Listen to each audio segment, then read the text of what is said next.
पार्वती जी के साथ उनका विवाह होने लगा।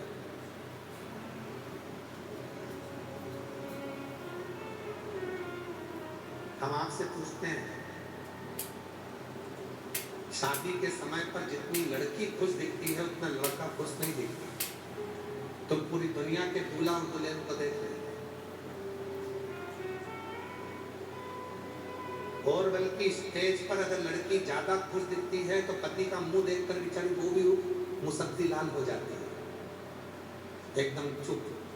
ज्यादा हंसूंगी, मुस्कुराऊंगी, अपनी बहनों से बात करूंगी, सहेलियों से बात करूंगी, इनका मुंह मेंढक की तरह लटका हुआ है तो मुझे भी ऐसे करना पड़ेगा। चेहरा उतरा।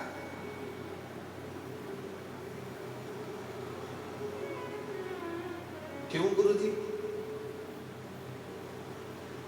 पार्वती जी के भी चेहरे पर बहुत मुस्कुराहट थी, शादी के समय पर हंस मुस्कुरा रही, और पार्वती मैया खूब मुस्कुरा रही, खूब हंस, प्रसन्न होना चाहिए।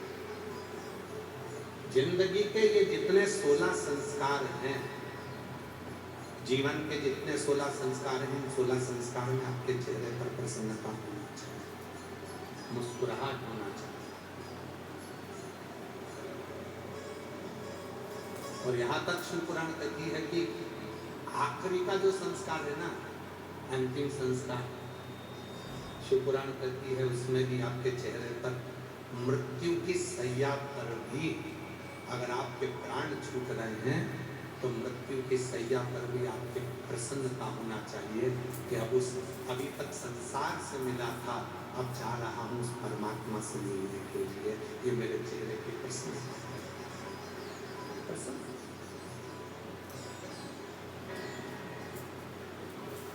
पार्वती जी ने देखा कि शिव जी के चेहरे पर प्रसन्नता,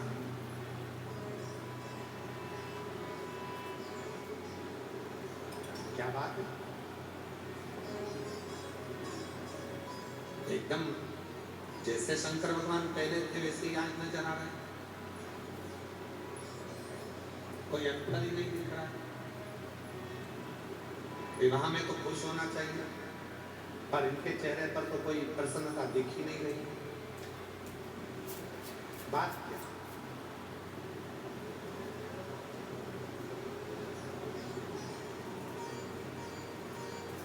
पार्वती जी ने धीरे से घूंघट की ओर शिव जी से पूछा, क्या बात है प्रभु, आपकी हमसे शादी हो रही है, हमारी आपसे शादी हो रही है, मेरे पिता हिमालय राज कन्यादान करने के लिए बैठे हैं, मेरी माँ मैनावती भी कन्यादान करने के लिए बैठे हैं, और आपके चेहरे पर प्रसन्नता नहीं, आप मुस्कुरा नहीं। शंकर भगवान बोले, पार्वती, जिंदगी का कोई सा भी पहलू हो, घर में करोड़ों का धन भी आ जाए ना, तो व्यक्ति को अपने पुराने समय को नहीं भूलना चाहिए, और जिंदगी में कितना भी दुख आ जाए व्यक्ति को अपने पुराने स्मरण को नहीं भूलना चाहिए। सम रहे, सम रहे।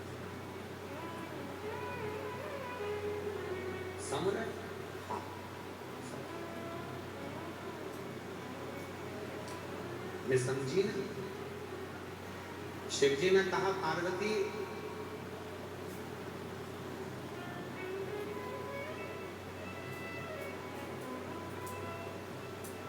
जब तक लड़के का विवाह नहीं होता तब तक वो 2 पांव वाला रहता है।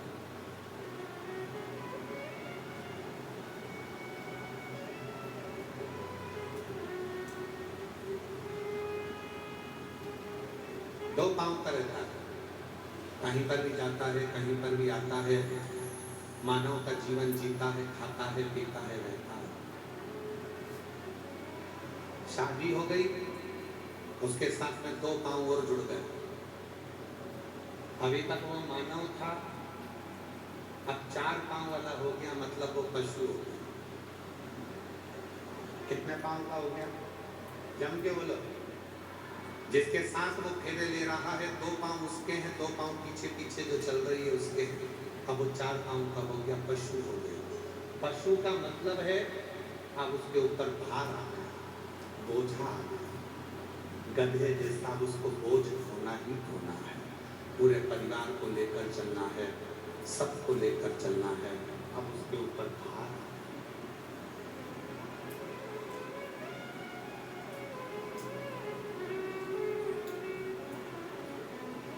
पशु। दुनिया के लोग कहते हैं शंकर भगवान पशुपतिनाथ है। शिव महापुराण में भगवान शंकर के विवाह का प्रसंग कह रहा है कि भगवान शंकर पार्वती जी से कहते हैं कि केवल मैं अकेला पशुपतिनाथ नहीं हूं। जिस लड़के की शादी होती है और वह अपनी पत्नी के साथ जब 7 फेरे लेता है तो वो भी पशुपतिनाथ बन जाता है, वो भी पशुपति। मतलब अब तेरे ऊपर भी भार आ गया। अभी तक 2 चरण थे, अब 4 चरण आ गए। अभी तक 2 पांव थे, अब 4 पांव आ गए। जब 4 पांव आ जाए तो समझ लेना कि बोझा ढोना चालू करना है, सबका वजन ढोना है।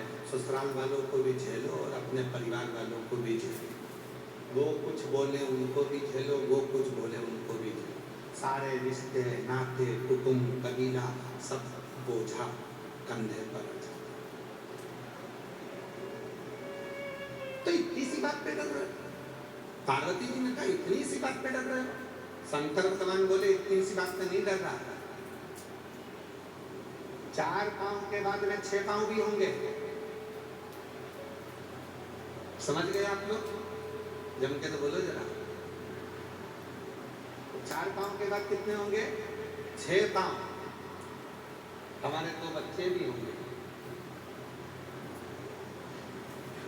और 6 पांव किसके होते हैं?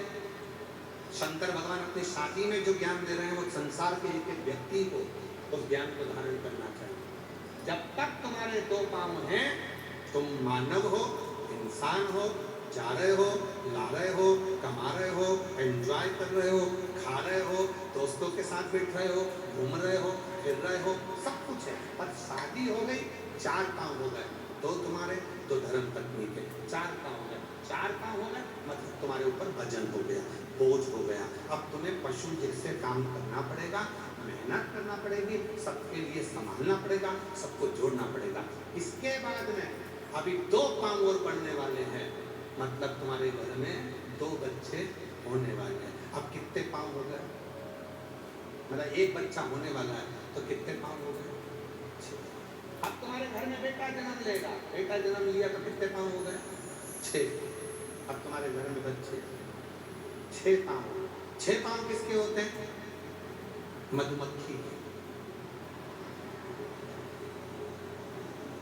6 पांव किसके होते हैं? मधुमक्खी के। मधुमक्खी जैसे मतलब अभी तक तुम इंसान थे, मनुष्य थे, मानव से अब तुम्हारे 4 पांव हुए, पशु बन गए, पशु से अब तुम घर में एक बेटा हो गया, उसके 2 पांव आ गए तो तुम मधुमक्खी हो गए। मधुमक्खी का मतलब होता है फूलों का रस लाते जाओ, छत्ते में डालते जाओ, कमाते जाओ, घर में भरते जाओ, कमाते जाओ, भरते जाओ, कमाते जाओ, भरते जाओ, इन औलादों के लिए भरते जाओ, इन परिवार वालों के लिए भरते जाओ।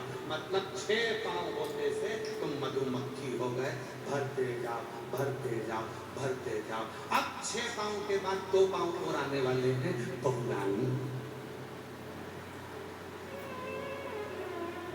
6 पांव के बाद में 2 पांव और आने वाले हैं। अब कितने हो जाएंगे? जम के बोलो 8 पांव। शंकर जी कह रहे हैं अपने विवाह में पार्वती जी को, एक समय ऐसा आएगा कि 8 पांव हो जाएंगे, बहू घर में आ जाएगी। 8 पांव किसके होते हैं? मकड़ी के। 8 पांव किसके होते हैं? मकड़ी के। शंकर जी कहते हैं जब 8 पांव हो जाएंगे, इतना जाल बिछा लूंगा अपने व्यापार का, अपने घर का, पूरा जाल ऐसा बिछा लेता हूँ, खूब कमाता हूँ, खूब पढ़ता हूँ, खूब जाल बिछाया, फैक्ट्री, दुकान, घर, गाड़ी, बंगला, बच्चे, बच्ची, बहू, सबका जाल बिछा, और एक दिन उसी जाल में फंस कर मैं मर जाता हूँ और आगे बढ़ नहीं पाता हूँ। ये चीज़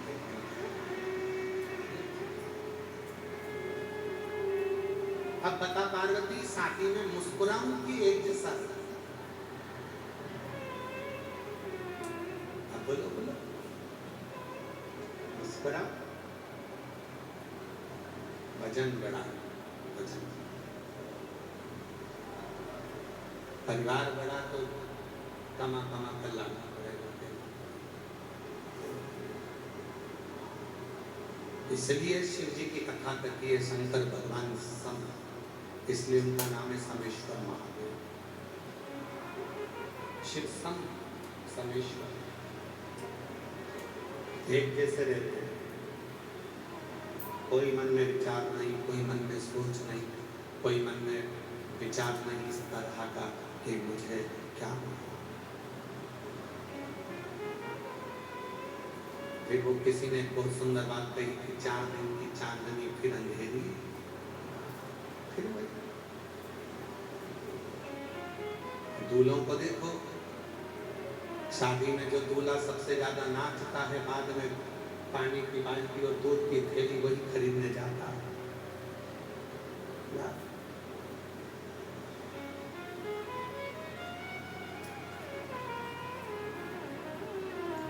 इसीलिए शादी के समय पर रात्रि के 9 बजे से लेकर 11 बजे तक ढोलक पीट पीट के माताएं जी गाती है, बना तुम मुंबई जाना जी, बना देंगे लाना जी, बनी फिर पहन के आएगी, बनी फिर यूं इठलाए, बनी फिर यूं फरमाएगी, तुम्हारा झुमका कहते हैं। अपने घर के दरवाजे पर लिख दो श्री शिवाय नमस्ते। ये घर मेरा नहीं है, शिव का है।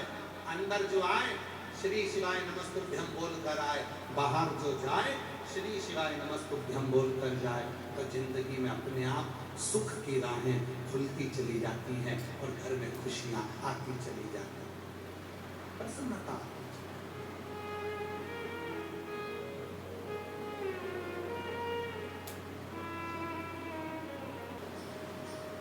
एक बार सबक दिया ब्रह्मा जी को, भगवान नारायण ने कहा कि ये सब कुछ शिव कर रहे हैं, ब्रह्मा नहीं माने। मंथन करा एक पर्वत का, शिवलिंग प्रकट हुआ।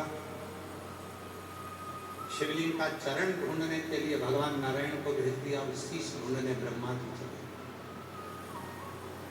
भगवान नारायण को चरण नहीं मिला, वापिस आ गए, क्योंकि उनको मालूम था कि शिव का चरण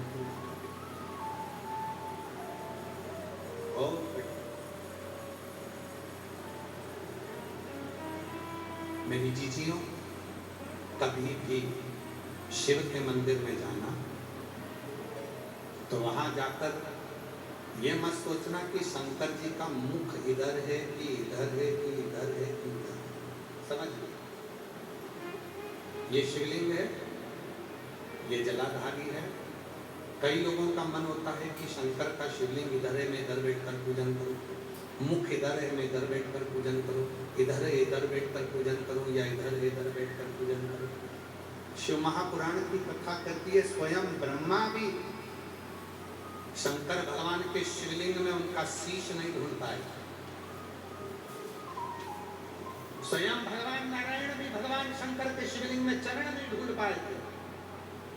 वापिस आ, इसलिए जल चढ़ाते समय आप ये मत सोचना कि शंकर का मुख किधर है। जल चढ़ाते समय आप ये विचार करना कि मैं कहीं पर भी बैठकर मेरे पिता को याद करूंगी तो उसको हिचकी जरूर आएगी, वो मुझे याद जरूर करेगा। आए हो भरोसा प्रबल रहना चाहिए, विश्वास कड़ी रहना चाहिए। जब विश्वास कड़ी होगा, भरोसा प्रबल रहेगा, तो जीवन अपने आप साथ।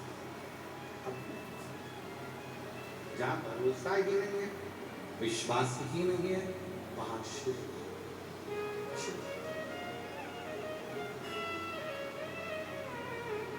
शिव को पाना है तो भरोसा होना। शिव महापुराण का कौमार्य खंड कह रहा है, आप 12 ज्योतिर्लिंग में अपना तकदीर बदलने के लिए, भाग्य बदलने के लिए नहीं जा सकते, तो अपने घर के नजदीक में जो शंकर भगवान का शिवालय है, अपने घर के नजदीक में जो शिवलिंग है, उस पर 1 लोटा जल चढ़ाना प्रारंभ कर दो। धीरे धीरे तुम्हारी तकदीर